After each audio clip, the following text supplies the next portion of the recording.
Did you know that the actor who brought us some of most thrilling moments on screen almost never made it to Hollywood? Stick around to discover the incredible journey of Tom Cruise, who around action film and continues the capture of imagination with his fearless spirit. Tom Cruise was born on 3rd of July 1962 in New York. His full name is Thomas Cruise Mapother V. He is an American actor as well as producer. He is one of the highest paid actors in Hollywood. Tom Cruise has become synonymous with blockbuster hits and thriller action sequences, but his journey to stardom was not easy. Tom Cruise faced a challenging childhood. His family moved around frequently, which made it difficult for him to settle in and make friends. He also struggled with dyslexia, a learning disorder that made school particularly tough. However, Tom Cruise discovered an early love for acting, which became his escape and ultimately his calling. Tom Cruise's big break came in 1983 with the film Rocky Business, where his performance as the cinematic teenager Joel Goodson catch the attention of audience and critics.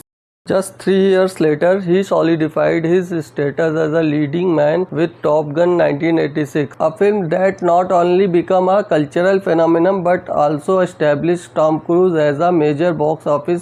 Throughout his career, Tom Cruise has showcased incredible versatility, from cinematic roles in Rain Man and Born on the 4th of July to action-packed performance in Mission Impossible series. Tom Cruise's dedication to his craft is unmatched. His commitment often involved performing his own stunt, adding layer of authenticity and excitement of his films. Tom Cruise's personal life has often been under the spotlight. He has been married 3 times to actress Mimi Roger, Nicole Kidman and Katie Holmes. His devotion to Scientology, a significant aspect of his life, has also generated considerable public interest and discussion. Despite his fame, Cruise is known for maintaining a disciplined lifestyle, passionate about fitness and believe in staying in peak physical condition, which allows him to perform many of his own stunts. Beyond acting, Cruise is involved in various philanthropic efforts supporting causes related to health, education and human rights. He spends his lifestyle lavishly and he was fond of cars. He had some of best car in his garage. Tom Cruise's height is 5 feet 7 inches and weight is 77 kg. He is now 62-year-old. His net worth is 600 million USD. So this is short biography of Tom Cruise. If you want to more about him, you can visit our website sethcocoblog.com. Link given in the description. If you like this video, like, share and comment. Subscribe our channel, press the bell icon.